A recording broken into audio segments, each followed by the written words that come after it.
16. 외면적인 회개와 내면적인 회개. 이제 우리는 회개에서 생기는 열매의 성격을 알 수 있다. 그것은 하나님께 대한 경건과 사람에 대한 사랑과 생활 전체의 성화와 거룩이다. 간단히 말해서 사람이 하나님의 법을 표준으로 삼아서 자기의 생활을 진지하게 판단하면 할수록 그가 보여주는 회개의 징조는 더욱 더 확실하다. 그러므로 성령께서는 우리의 회개를 재촉하실 때 자주 율법 계계의 교훈이나 둘째 돌판에 있는 의무들을 우리에게 상기시키신다. 그러나 다른 구절에서는 성령은 먼저 우리의 속마음의 원천이 불결한 것을 정죄하시고 그 다음에 진지한 회개의 표지인 외면적인 증거에 대해 언급하신다. 예언자들은 여러 가지 의식을 행함으로써 하나님의 진노를 풀려고 애쓰는 사람들의 미련함을 가끔 멸시하면서 그들이 웃음거리에 불과하다는 것을 폭로한다. 또한 그들은 어떤 때에는 하나님께서 사람의 마음을 들여다보심으로 외면적인 정직한 생활이 회개의 가장 중요한 문제가 아니라고 가르친다. 성경을 조금이라도 아는 사람이라면 우리가 하나님을 상대로 할 때에는 마음의 내면적인 태도에서 시작하지 않고서는 아무 소득이 없다는 것을 다른 사람의 경고를 받을 것 없이 스스로 이해할 수 있을 것이다. 요에서 2장 13절에서 너희는 옷을 찢지 말고 마음을 찢고라고 말씀한다. 야고보는 야고보서 4장 8절에서 죄인들아 손을 깨끗이 하라. 두 마음을 품은 자들아 마음을 성결케 하라는 말로 간결하게 표현한다.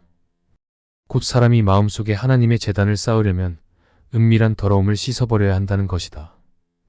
그뿐 아니라 우리가 자기를 낮추며 육을 길들이기 위해서 개인적으로 사용하는 외면적인 훈련 방법이 있고 공적으로는 전항에서 언급한 고린도후서 7장 11절에 이 방법을 회개의 증거로 사용한다. 하나님의 정의에 반대하는 것이 얼마나 중대한 잘못인가를 잘 생각하는 사람은 하나님에게 겸손하게 영광을 돌리기까지는 편안할 수 없다. 17. 회개의 외면적 실천이 주된 문제가 되어서는 안 된다. 어떤 사람들은 여러 구절에서 특히 요에서 2장 12절에서 통곡하며 금식하며 죄를 쓴다는 것을 읽고 회개는 주로 금식이나 우는 것이라고 생각한다. 이런 오해는 풀어야 한다. 요에서 2장 13절에서 말한 주께로 마음을 완전히 돌리는 것과 옷을 찢는 것이 아니라 마음을 찢는 것은 참으로 회개에 속하는 일이다. 너희는 옷을 찢지 말고 마음을 찢고 너희 하나님 여호와께로 돌아올지어다. 그러나 통곡하며 금식하는 것은 회개에 항상 필연적으로 따르는 결과가 아니고 특별한 경우에 한한다. 범죄한 사람이 재판관 앞에 나타날 때 그의 자비심을 일으키기 위해 긴 수염, 엉킨 머리, 상복을 입고 애걸하는 것과 같이 유대 사람들은 하나님의 심판대 앞에서 심판을 받았을 때에 그의 엄격한 심판을 면하게 해달라고 가련한 모습으로 비는 것이 마땅했던 것이다. 주께서 우리를 파멸이나 재앙으로 위협하시는 듯한 때에는 언제든지 울며 금식하는 것이 매우 합당할 것이다. 주께서는 어떤 위험한 일을 나타내시려고 할 때에 징벌을 내릴 준비와 무장이 다 되었다고 선포하신다. 그러므로 선지자는 백성에게 울며 금식하라고 권고한다. 주의 심판대 앞에 설 사람들에게 슬퍼하라고 하는 것이다. 그것은 선지자가 그들의 악행이 심판을 받게 됐다고 말했기 때문이다. 이와 같이 현대의 교회 목사들도 자기 백성들 위에 파멸이 임박한 것을 볼 때 속히 금식하며 통곡하라고 경고하는 것이 좋을 것이다. 이런 경우에 중요한 조건이 있다. 그것은 곧 목사들이 옷을 찢지 말고 마음을 찢으라고 더욱더 주의와 노력을 다해서 항상 경고해야 한다는 것이다. 금식이 반드시 회개와 밀접한 관련이 있는 것이 아님은 물론이다. 금식은 특히 재앙이 있는 때를 위한 것이다. 주께서는 마태복음 9장 15절에서 그가 떠나셔서 제자들이 슬픔에 잠기게 될 때까지는 그들이 금식할 필요가 없다고 말씀하시면서 금식과 애통을 연결시킨다. 18. 하나님 앞과 사람 앞에서 죄를 고백하는 것에 대하여. 그러나 나는 여기서 이 점을 삽입하고자 한다. 즉, 외면적인 고백을 회개라고 부를 때 내가 설명한 회개의 진정한 의미에서 탈선하게 된다는 것이다. 회개는 죄책에 대한 고백이라기보다 하나님께로 돌아서는 것이며 동시에 벌과 심판대 앞에서는 이를 피할 수 있도록 하나님에게 간구하는 것이다. 그러므로 마태복음 11장 21절과 누가복음 10장 13절에 나오는 베옷을 입고 죄에 앉는다는 것은 하나님께서 우리의 중대 범행 때문에 우리에 대해서 노하실 때에 우리의 자기 혐오를 표시하는 증거에 불과하다. 자기의 죄에 대해서 관대한 사람들의 태만을 책망하기 위해서 바울은 고린도전서 11장 31절에서 우리가 우리를 살폈으면 하나님에 의해서 판단을 받지 아니하려니와라고 한다. 우리의 회개에 대해서 사람들을 의식적이며 공개적인 증인으로 세우는 것이 항상 필요한 것은 아니지만 하나님에게 개인적으로 고백하는 것은 진정한 고백의 일부이며 이것을 게을리할 수는 없다. 우리가 매일 짓는 죄를 고백하는 것이 마땅할 뿐 아니라 큰 죄에 대해서는 오래전에 잊은 것이라도 회상해서 고백해야 한다. 다윗은 시편 51편 3절부터 5절에서 좋은 예를 보여준다. 최근에 지은 죄를 부끄러워하면서 그는 모태에 있었을 때까지 돌아가서 자기를 검토한다. 그리고 그때에도 자기는 육의 더러움에 감염되어 있었고 부패했었다는 것을 인정한다. 자기는 바로 유아시대부터 부패했었고 지금까지 계속해서 악행에 악행을 거듭했노라고 고백하며 자기의 죄책을 공공연하게 확대한다. 시편 25편 7절에서는 자기의 과거 생활을 회상하면서 젊었을 때의 죄를 용서해달라고 하나님의 자비를 간구하였다. 그러므로 만일 우리가 우리의 무거운 짐을 지고 신음하며 우리의 악행을 통곡하면서 하나님에게 사죄를 간구한다면 그때에 비로소 우리는 영적인 잠에서 깨어났다는 것을 증명하게 될 것이다. 그뿐 아니라 우리가 평소에 끊임없이 실천하도록 명령을 받은 회개는 마치 죽었다가 다시 살아난 것 같은 사람들의 회개와 서로 다르다는 것을 주의해야 한다. 성경에서는 회개를 권고할 때는 이를테면 죽음에서 생명으로의 소생을 의미하는 때가 많기 때문이다.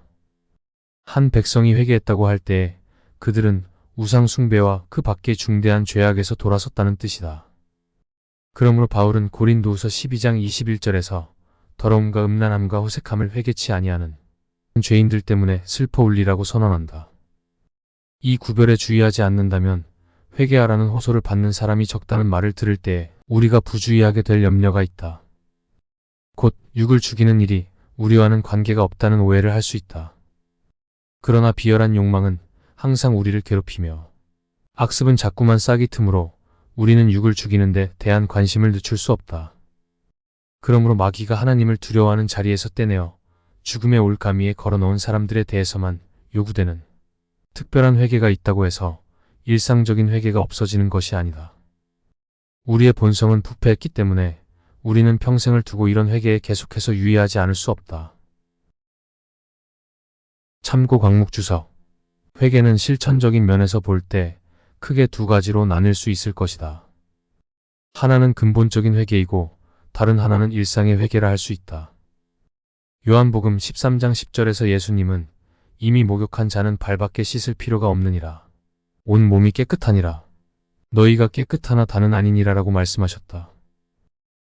근본적인 회개는 자기 삶의 자신이 주인이 되어서 세상을 향해서 살던 사람이 복음을 받아들여 죄의 길에서 돌아서고 하나님을 향해 살기 시작하는 전향이라면, 일상의 회개는 하나님 앞에서 생활 가운데 말씀대로 살지 못하는 것에 대한 반성이며 성화의 과정이라고 할 수 있겠다.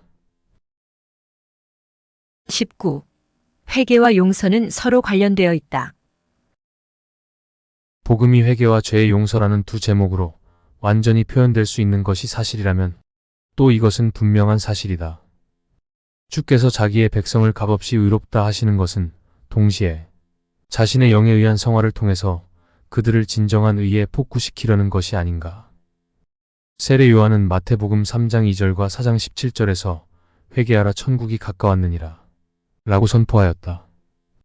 회개하라고 권고함으로써 요한은 그들이 스스로 죄인인 것과 그들의 모든 것이 하나님 앞에서 정죄를 받았다는 것을 인정하라고 충고하였다. 그리고 그렇게 인정함으로써 그들이 육을 죽이며 성령으로 새롭게 태어나기를 진심으로 원하게 되기를 바란 것이다. 또 하나님 나라를 선포함으로써 그들이 믿음을 가지도록 호소하였다.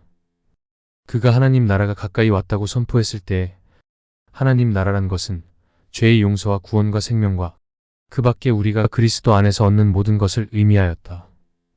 그러므로 마가복음 1장 4절과 누가복음 3장 3절을 보면 세례 요한이 죄사함을 받게 하는 회개의 세례를 전파하니라고 하였다.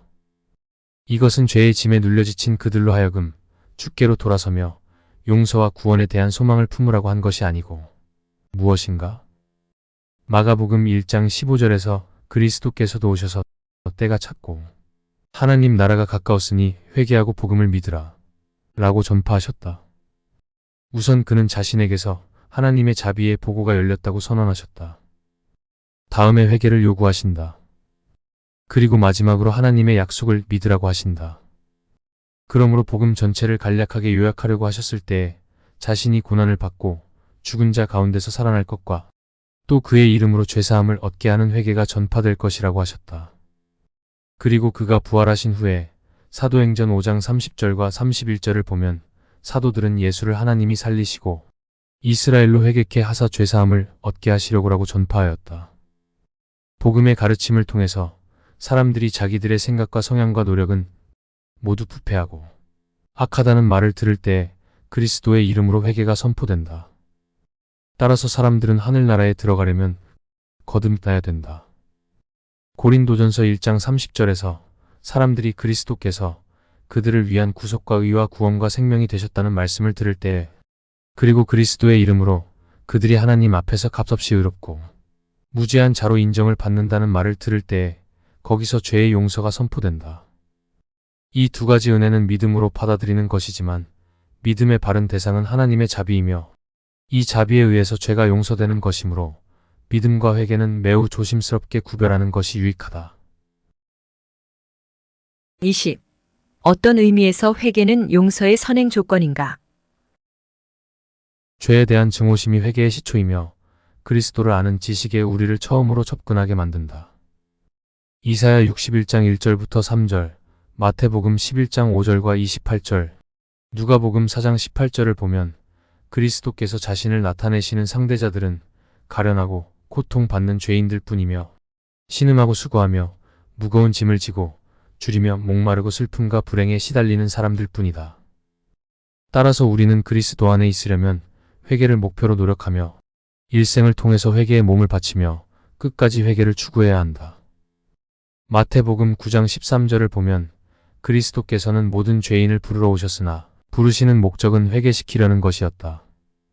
그는 무가치한 자들에게 파견되셨으나 그것은 그들로 하여금 각각 사악에서 돌아서게 하려는 것이었다. 그렇기 때문에 하나님께서 죄를 용서해 주겠다고 하실 때 우리들에게 회개할 것을 요구하시는 것이 보통이다. 거기에는 그의 자비가 사람들이 회개하는 원인이 되어야 한다는 뜻이 포함되었다. 너희는 공평을 지키며 의를 행하라. 나의 구원이 가까이 왔다. 라고 이사야 56장 1절에서 그는 말씀하신다. 또 이사야 59장 20절에서 구속자가 시온에 임하며 야곱 중에 죄가를 떠나는 자에게 임하리라. 또 이사야 55장 6절과 7절에서 너희는 여호와를 만날 만한 때에 찾으라. 가까이 계실 때에 그를 부르라. 악인은 그 길을, 불의한 자는 그 생각을 버리고 여호와께로 돌아오라. 그리하면 그가 긍휼히 여기시리라. 마찬가지로 사도행전 3장 19절에서 회개하고 돌이켜 너희 죄 없이 함을 받으라고 한다. 그러나 이런 조건은 우리의 회개가 근거가 되어 우리가 죄의 용서를 받을 자격이 생긴다는 뜻이 아니다. 그렇지 않고 주께서는 회개시키고자 하시는 사람들에게 자비를 베풀기로 결정하시고 만일 그들이 은혜를 얻고 싶으면 어느 방향으로 가야 되는지를 알리신다. 따라서 이 육신의 감옥에서 살고 있는 동안 우리는 끊임없이 우리의 부패한 본성의 결점과 아니 우리의 타고난 영혼 그 자체와 싸워야 한다. 육을 죽이기 위해서 끊임없이 노력하며 훈련하여 드디어 육을 완전히 죽이고 하나님의 영이 우리 안에서 주관하시게 되도록 하는 것이 그리스도인의 일생이다. 그러므로 나는 자기를 심히 싫어할 줄 아는 사람은 많은 유익을 얻었다고 생각한다. 자기를 싫어하되 진흙 구덩이에 박혀서 전진하지 못하는 것이 아니라 하나님을 향해서 속히 가며 하나님을 사모하는 것이다. 이는 그리스도의 생과 사의 접붙임을 받아 계속적인 회개에 유의하게 되기 위해서이다. 참으로 죄를 진심으로 미워하는 사람들은 이렇게 할 수밖에 없다. 이는 먼저 의에 대한 사랑에 사로잡힌 사람이 아니면 결코 죄를 미워하지 않기 때문이다. 21. 회개는 값없이 거저주시는 하나님의 선물이다. 더 나아가 회개는 하나님께서 주시는 특별한 선물이다. 이 점은 위에서 말한 것으로 분명하며 길게 설명할 필요가 없다고 믿는다. 따라서 교회는 하나님의 이 은혜를 찬양하며 사도행전 11장 18절과 고린도후서 7장 10절에서 하나님께서 이방인에게도 생명 얻는 회개를 주신 것을 보고 놀랐다. 디모데후서 2장 25절과 26절에서 바울은 디모데에게 불신자들을 부드럽고 관대하게 대하라고 명령하면서 하나님께서 그들에게 회개하는 마음을 주셔서 그들은 마귀의 올무에서 벗어나게 될 것이라고 말한다. 참으로 하나님께서는 모든 사람의 회심을 원하신다고 선포하시며 모든 사람에게 공통적인 권고를 보내신다. 그러나 권고의 효과는 거듭나게 하시는 성령에 달렸다. 이는 우리가 사람을 창조할 수 없는 것과 같이 자기 능력으로 더 훌륭한 본성을 입을 수도 없기 때문이다. 따라서 중생의 전 과정을 통해서 우리는 그의 만드신 바라 선한 일을 위하여 지으심을 받은 자니 이 일은 하나님이 전에 예비하사 우리로 그 가운데서 행하게 하려 하심이니라 라고 하는 데는 충분한 이유가 있다. 하나님께서는 죽음에서 구하시고자 하는 사람을 거듭나게 하시는 성령으로 살리신다.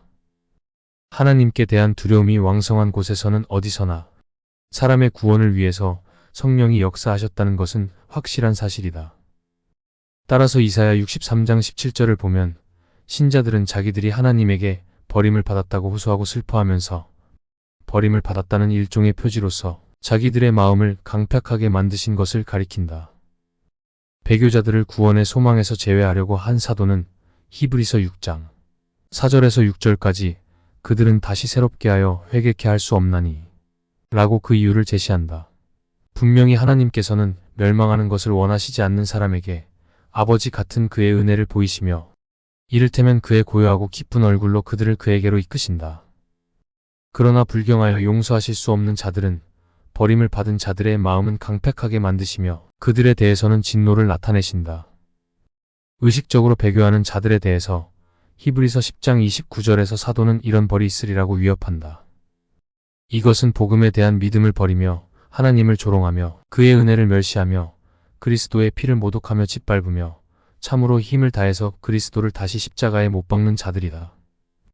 바울은 모든 의식적인 죄에 대해서 용서받을 희망이 없다고 말하지 않는다. 그러나 배교만은 용서를 받을 수 없으며 따라서 하나님을 모욕하는 모독죄에 대해서 하나님께서 용서의 여지 없이 엄격한 벌을 내리시는 것은 당연하다고 가르친다. 히브리서 6장 4절에서 6절까지의 사도의 말을 인용하자면 한 번 빛을 받고 하늘의 은사를 맛보고 성령에 참여한 바 되고 하나님의 선한 말씀과 내세의 능력을 맛보고도 타락한 자들은 다시 새롭게 하여 회개하게 할 수 없나니 이는 그들이 하나님의 아들을 다시 십자가에 못 박아 드러내놓고 욕되게 함이라 라고 말한다. 히브리서 10장 26절과 27절에서도 그는 우리가 진리를 아는 지식을 받은 후 짐짓 죄를 범한 즉 다시 속죄하는 제사가 없고 오직 무서운 마음으로 심판을 기다리는 것과 대적하는 자를 태울 맹렬한 불만이 있으리라 라고 하였다. 그리스도께서는 마태복음 12장 31절과 32절, 마가복음 3장 28절과 29절, 그리고 누가복음 12장 10절에서 사람의 모든 죄와 회방은 사하심을 얻되 성령을 회방하는 것은 이 세상과 오는 세상에도 사하심을 얻지 못하리라 라고 말씀하신다. 따라서 결론은 어떤 죄에 대해서도 용서를 받지 못할 일이 없으나 한 가지 죄만은 예외라고 할 수 있다.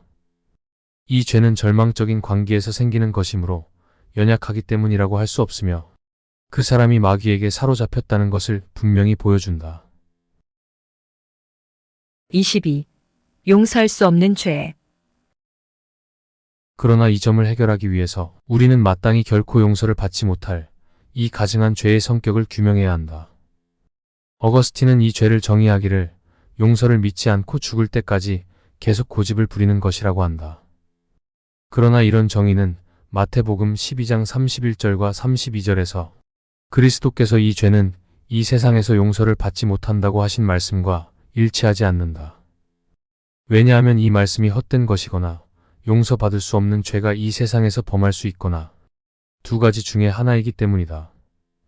그러나 만일 어거스틴의 정의가 옳다면 죽을 때까지 계속되지 않으면 그런 죄가 되지 않을 것이다. 그러나 확실한 증거의 도움을 받아서 자연히 모든 다른 정의를 쉽게 능가할 수 있는 진정한 정의를 이제 제시하겠다. 하나님의 진리의 조명을 받아 무지를 주장할 수 없게 되었으면서도 악한 의도로 하나님의 진리에 항거하는 사람들은 성령을 거스르는 죄를 짓는 것이다.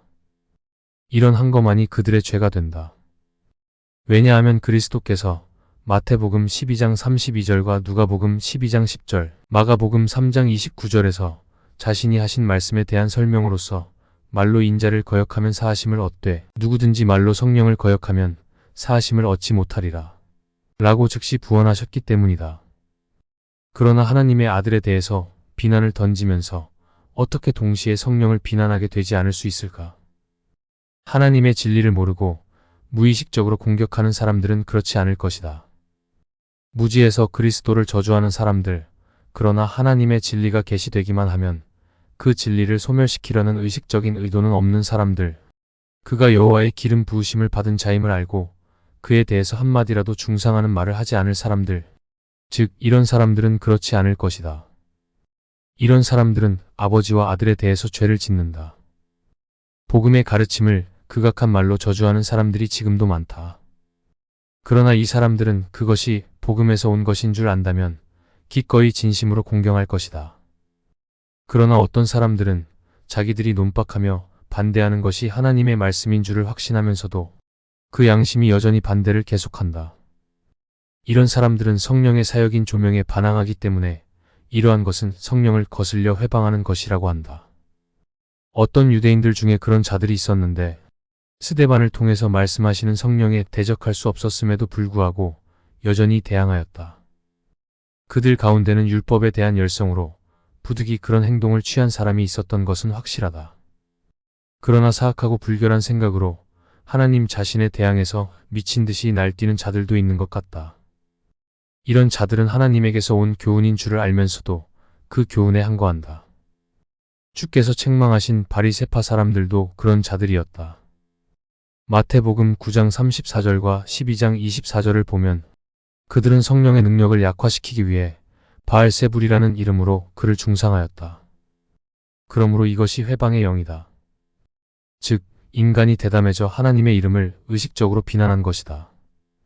바울이 디모데전서 1장 13절에서 자신이 불신 앞에서 모르고 그런 일들을 저질렀기 때문에 용서를 받았다고 주장할 때에 그는 이 점을 암시하는 듯하다.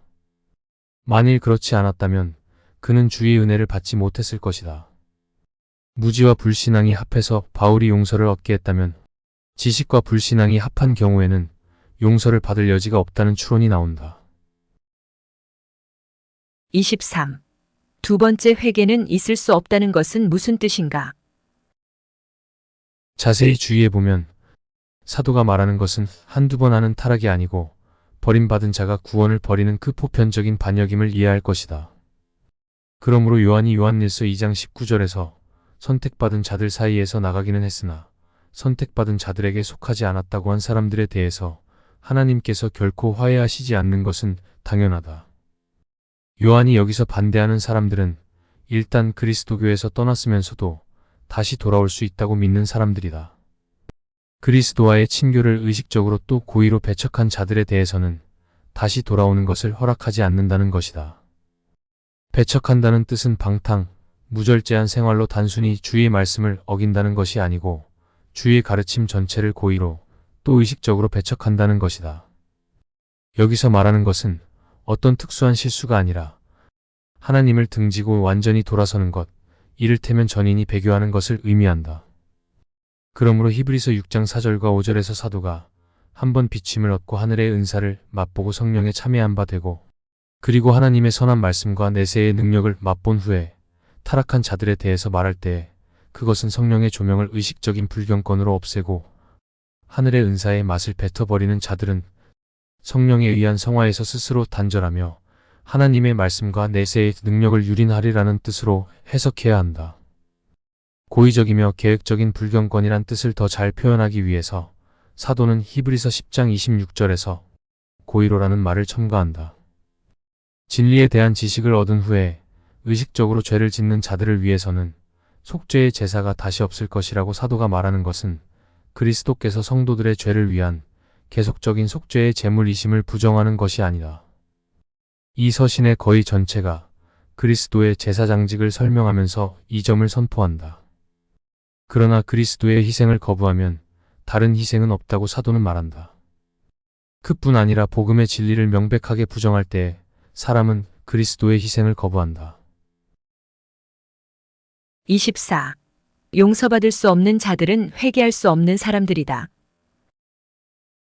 하나님의 자비를 빌면서 피난처를 구하는 사람들이 전혀 용서를 받을 기회가 없다고 하는 것은 너무도 냉혹하며 주의 자비와는 이질적인 생각이라고 느끼는 사람들이 있다.